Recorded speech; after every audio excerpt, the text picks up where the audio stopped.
Okay, so we're going to start with wind direction. Wind direction, simply put, means where the wind is coming from. So northerly wind means the wind is coming from the north. Southerly wind means the wind is coming from the south.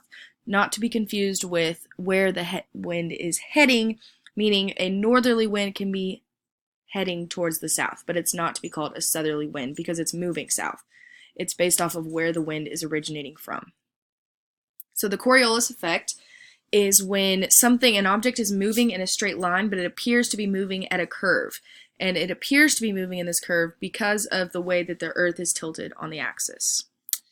Air rises in areas where the pressure at the surface is low. As it rises, the air cools and humidity condenses to form clouds and precipitation.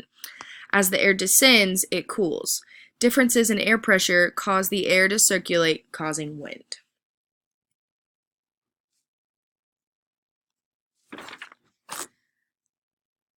How circulation impacts the climate. So the general direction of the wind varies around the globe depending on factors like latitude and proximity to oceans.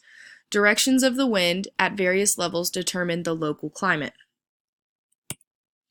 The circulation of wind in the atmosphere is driven by the location of the Earth and incoming energy from the sun. Wind circulates in each hemisphere in 3 distinct cells, which transport the energy and heat from the equator to the poles.